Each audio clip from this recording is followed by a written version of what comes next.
vamos a ver unas imágenes poco o nada conocidas y que reflejan muy adecuadamente lo que fue el ambiente en el que nació la Segunda República, la ilusión que comportó para la población, las esperanzas depositadas en los políticos que iban a gobernar y cómo arrancó el régimen con una serie de gestos para reafirmar su existencia y ganarse el apoyo de la población.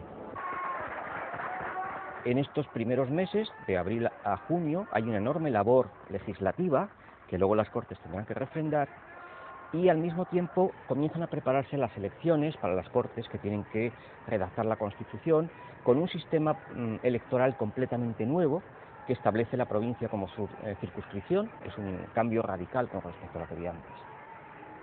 Hay una cuestión evidente de que es una jornada con mucha gente de júbilo, sin ningún tipo de violencia y que se proclama como una cuestión normal. Hay un detalle que se ve, bueno, esta es la salida del nuevo gobierno, que sale nada menos que al balcón de lo que era el Ministerio de Gobernación.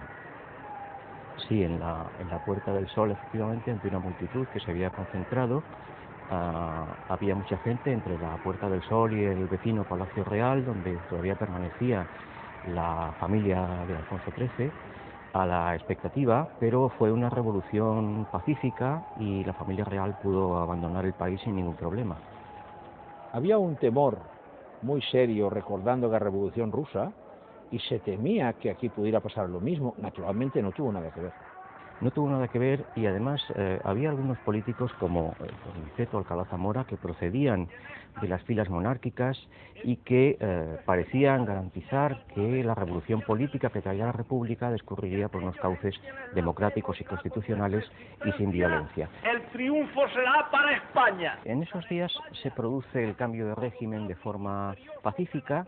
Las autoridades monárquicas y sobre todo las autoridades militares, que eran la gran incógnita, aceptan también pacíficamente el cambio de régimen, se producen los cambios en la cúpula de la administración y del gobierno y se instaura un régimen de expectativas no de revolución, sino de transformaciones rápidas a través de un proceso legal y democrático.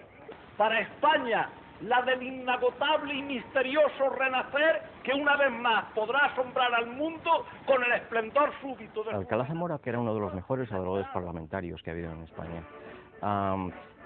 solía construir unas oraciones larguísimas, llenas de imágenes, de contradicciones. Tenía el público en vilo porque algunas de sus oraciones podían llegar a durar hasta un par de minutos y había que mantener una atención exquisita para no perder el hilo. Era un retórico extraordinario.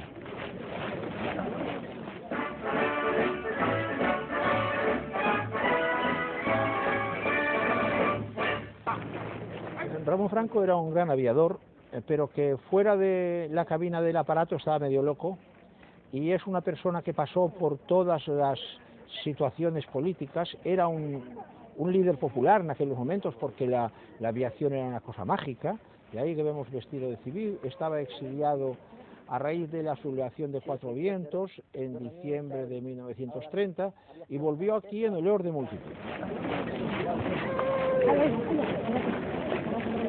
Je suis très heureux de revenir en Charlie a la aviación francesa y a la República Francesa.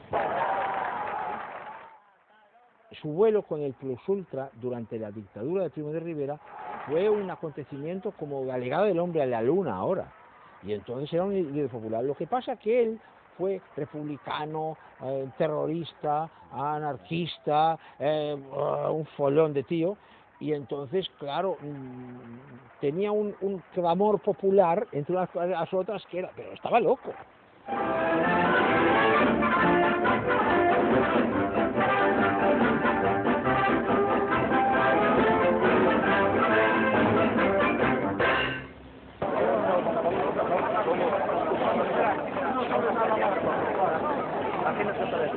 Aquí hay un mitin socialista, sí, con Indalecio Prieto. Un homenaje a Pablo Iglesias. Sí. Indalecio Prieto está aportando un testimonio personal, emocionado, sobre la figura de Pablo Iglesias ante una multitud de socialistas que bajo las nuevas condiciones de la República podían homenajear a la gran figura de su partido y del sindicato. Que era una fusión de la comprensión, de la indulgencia y de la esperanza y de la bondad. Es un hombre con una gran visión de Estado. En el PSOE de la época es el que más visión de Estado tiene.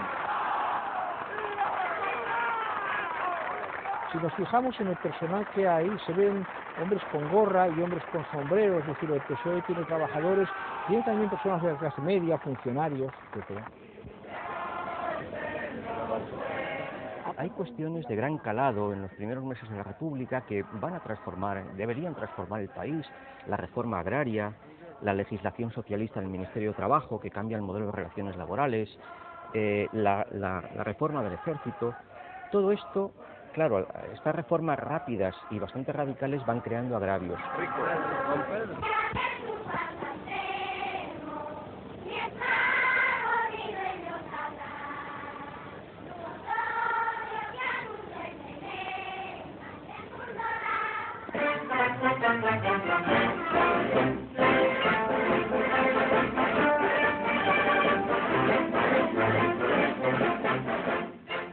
Esta es la gran concentración del 1 de mayo de 1931 en Madrid, en la Plaza de las Cibeles.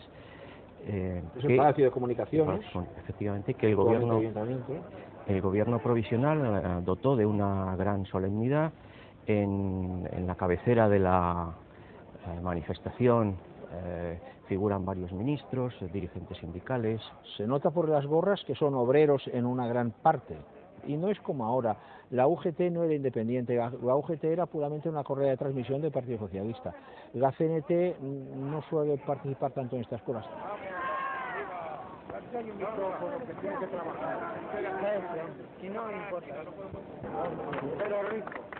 Esta es la plana mayor de la UGT, ahí va Gargo Caballero, se nota. Con Miguel de Unamuno, Indalecio Prieto está al otro lado de Unamuno. La ilusión por la República procede en buena parte del impulso de los intelectuales.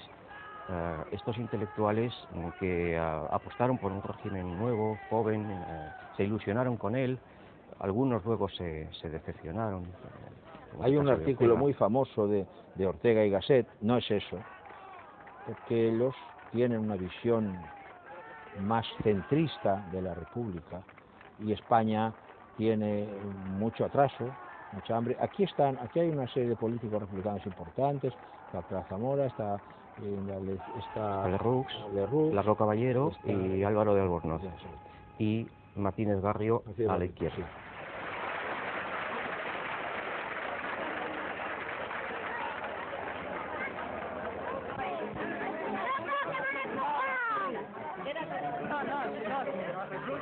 El simbolismo fundamental del acto era que habían cambiado las condiciones en las que se desenvolvían las reivindicaciones obreras y que ahora había un gobierno en el que participaba el Partido Socialista, la Unión General de Trabajadores, y que por lo tanto este tipo de movilizaciones festivas y reivindicativas tenían plena cabida dentro de la legalidad y además dentro del programa revolucionario que traía la conjunción republicano-socialista.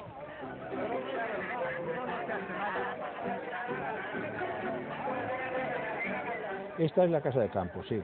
La Casa de Campo, que había sido un territorio únicamente para Solás de los Reyes, es entregado al Ayuntamiento de Madrid y aquí está la gente muy alborozada. Vemos que mayoritariamente son trabajadores, se ve muy bien por el tipo de ropa y sobre todo por los sombreros. El trabajador industrial solía llevar gorra, boina la llevaban más en el campo y las clases medias o los trabajadores de cuello blanco solían llevar sombrero. Esto distingue muy bien.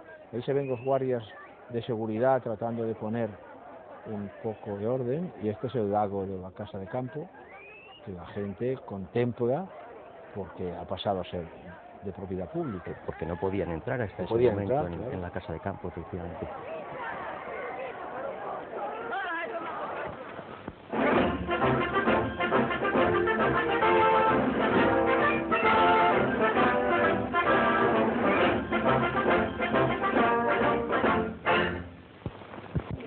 Señoras, señores funcionarios, el día de hoy es un día memorable en la historia de la administración española porque por vez primera tiene lugar el acceso de la mujer a la vida directiva de la administración.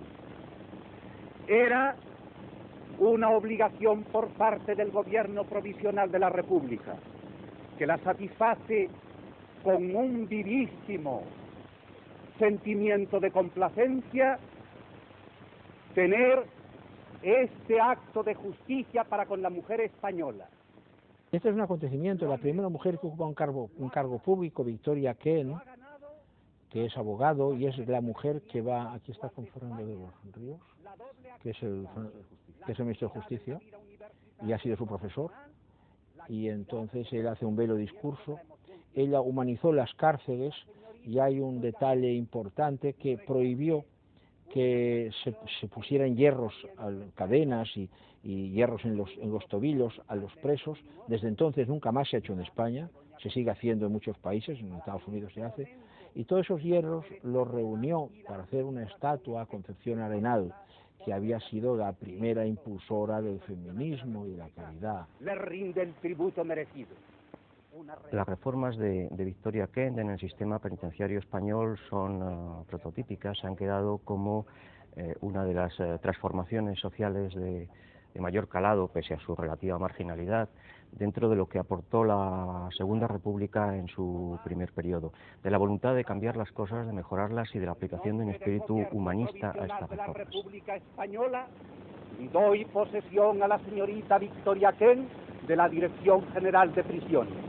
A ella otorgamos... Mejoró básicamente la calidad de vida de los presos, como ha indicado el profesor Cardona, se anularon determinadas medidas punitivas que podían considerarse humillantes o excesivas, y sin perder la rigidez del sistema penitenciario, se introdujeron una serie de principios que tenían a considerar a los presos como sujetos con derechos, situación que normalmente pues no se aplicaba en la etapa anterior. Hablar de que los presos tienen derecho, de que los presos son personas, pues esto no era un lenguaje nuevo que no se había utilizado nunca en el sistema parlamentario, en el sistema carcelario español. Eran mis primeras palabras de agradecimiento a este gobierno de la República Española, que de esta manera trae a colaborar a la mujer. Estas palabras no significan en modo alguno un juicio personal. Yo recojo en este momento el sentimiento y el pensamiento de todas las mujeres españolas. Un programa de futuro que lleva en su seno toda la moralidad en las cárceles, pero al mismo tiempo toda la justicia mirando hacia el pasado, en lo que signifique revisión y justicia estricta en el cumplimiento de los deberes que se dejaron sin cumplir.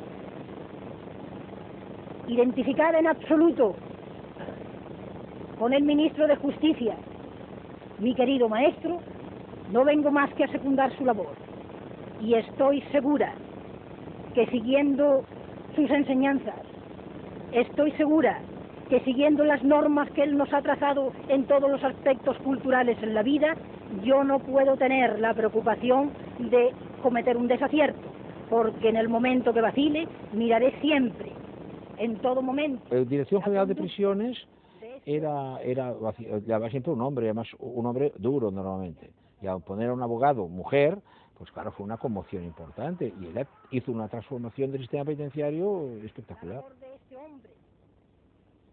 Y luego se dan un abrazo aquí entre los dos, que en la morigerada España del franquismo no se atrevía nadie a hacer un abrazo tan cariñoso con una mujer, ¿qué dirán, no? Y ya no digamos un beso.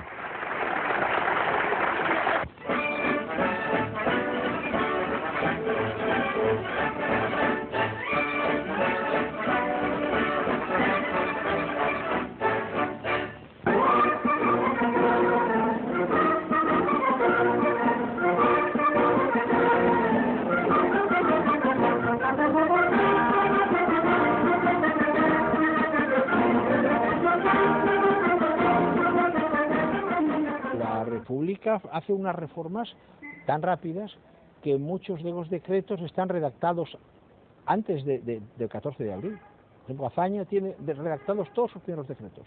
Y se empiezan a aparecer decretos de 15, 16, por los cuales quedan subordinados a que luego las Cortes los aprueben para convertirse en leyes, pero de entrada se decreta. Hay que pensar que las elecciones a Cortes Constituyentes eran en junio y para entonces el gobierno provisional tenía que haber dado pruebas de lo que iba a hacer, porque estaba en juego la formación de las Cortes Constituyentes.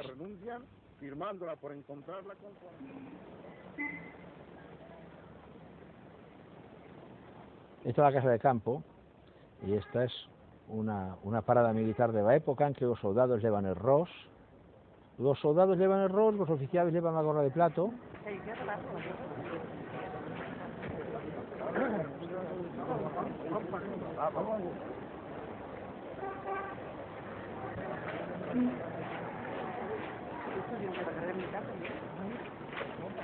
En el acto de entrega se encuentran Pedro Rico, el alcalde de Madrid, a la izquierda, y a la derecha el ministro de Hacienda, Indalecio Prieto, porque el patrimonio de la corona había revertido al Ministerio de Hacienda, del que era titular Prieto, para su nuevo destino.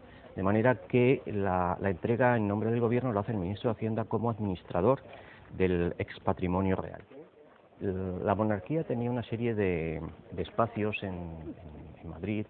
La Casa de Campo era pues esto, el gran parque en el exterior, luego estaba el Retiro en el centro de la ciudad, los alrededores del Palacio Real, que también tenían mucho jardinamiento, y todos estos espacios enormes que hoy en día pues puede disfrutar cualquier persona, que eran exclusivos para el monarca y para su familia y sus invitados. Lo que hace la República al expropiar el patrimonio real es entregarlo al conjunto de la ciudadanía y abrirlo al disfrute de todos, pero evidentemente, como el alcalde de Madrid dice en su discurso, un disfrute responsable, puesto que es un patrimonio común. Que nosotros esperamos que el Ayuntamiento de Madrid, por grandes que sean en cualquier momento sus necesidades económicas, no se siente incitado a destrozar este hermosísimo parque para destinarlo a construcción, sino que sirva para recreo y para instrucción de los vecinos del pueblo de Madrid. La satisfacción del gobierno es enorme al convertir lo que era un privilegio en un bien general para el pueblo de Madrid. Y con la cesión de este parque, con el aprovechamiento que el Estado dispondrá de la finca del Pardo y con aquellos otros parques que pertenecían al pueblo, el voto del gobierno es que Madrid sea la más bella ciudad del mundo, señor alcalde. ¡Viva la República! ¡Viva nuestro gobierno! Lo de Madrid he de pedir la protección de todos, especialmente de la prensa, que ya la viene prestando al Ayuntamiento de la República y por lo cual le expreso públicamente nuestra gratitud. He de pedir los apoyos para que se siembre en la conciencia colectiva de la multitud la verdadera finalidad para que el Ayuntamiento recibe y el Gobierno entrega el Parque de la Casa de Campo, que no es para sitio de orgías, de francachelas y de merendonas que destruirían, desvirtuarían el verdadero sentido de la entrega y la honda labor cultural y de recreo del vecindario que ha de realizarse. Si la multitud pretende todos los días irrumpir por esas puertas para desbordarse por sus praderas e inundarlo todo, será imposible que se realice esa labor cultural para que el gobierno nos lo entrega. El acto tenía un simbolismo extraordinario, porque suponía revertir un bien patrimonial de la corona, un bien tradicional, a la ciudadanía, al conjunto de la población. Y esto, pues al margen de lo que era brindar un parque de gran extensión a los madrileños y a todos los visitantes, pues suponía esa ruptura con el pasado inmediato, pero una ruptura mentalmente muy importante.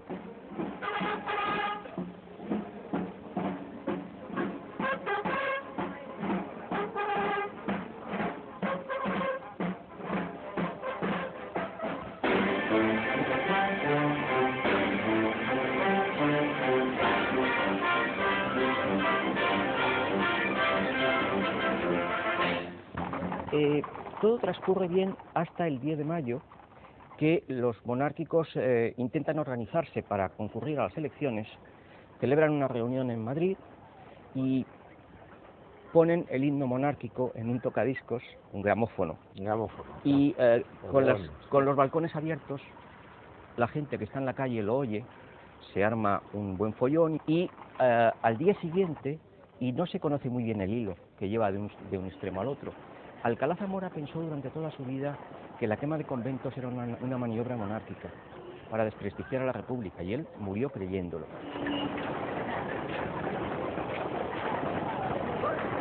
Hasta la quema de conventos, este momento, la República es una fiesta continua. La primera vez que se advierte que el régimen puede tener dificultades y que le cuesta controlar determinadas actitudes se produce en estos días, cuando en Madrid y luego en otras ciudades se empiezan a quemar iglesias y conventos en una situación que además no se... Estos son carros de combate Schneider de 1917, que son los únicos que hay prácticamente en España, son cosas antidiluvianas, son transportadas aquí en camiones y son los únicos blindados de que dispone el ejército. Luego se compran los blindados para la policía. Algunos de ellos entrarán en los primeros actos de la guerra civil, son del año 17, o sea, cosas muy antiguas. Esto es las medidas que se toman para evitar la quema de conventos, que en algunos lugares funciona y en otros no, porque esto se hace cuando los conventos ya se han quemado en muchos sitios. Esto forma parte del folclore revolucionario español inaugurado en 1834, creo que era la primera quema de conventos. El problema es que el gobierno reacciona tarde. No se atreve a sacar a la Guardia Civil, porque todavía no existía la Guardia de Asalto, no se atreve a sacar a la Guardia Civil a la calle porque teme que se produzcan víctimas y que por lo tanto ante la población el gobierno quede como represor. Cuando saca al ejército ya se han quemado muchos conventos y el problema que yo planteo es que esta actitud provoca el rechazo de los católicos españoles, que son una buena parte de la población, y una república que había nacido con un clima ilusionado y de consenso, comienza a ser vista por una parte de la población como un régimen anticlerical. El radicalismo español acaba destrozando algo que era un régimen que lo que deseaba es establecer un sistema político civilizado en el país. La izquierda española era anticlerical básicamente, había excepciones, pero era básicamente anticlerical, pero había dos anticlericalismos muy distintos. El anticlericalismo de los políticos que llegan a gobernar con la República era un anticlericalismo intelectual, legalista, de transformación de las estructuras para evitar que la Iglesia Católica siguiera teniendo el poder hegemónico que tenía en la sociedad española, y ellos pensaban que eso se podía hacer legislando y transformando a la sociedad a través de las leyes.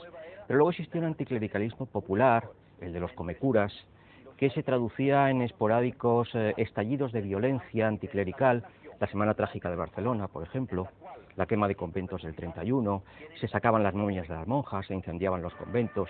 Este anticlericalismo popular era muy difícil de controlar porque se autoalimentaba de violencia y perjudicaba notablemente al no digamos anticlericalismo, digamos laicismo reformista y legalista que defendían los políticos republicanos y socialistas. De manera que este estallido que el gobierno no acertó a controlar porque le pilló recién llegado y sin capacidad de respuesta, este estallido anticlericalista fue perjudicial, muy perjudicial para la imagen del régimen. Realmente fue el primer tropiezo de la Segunda República.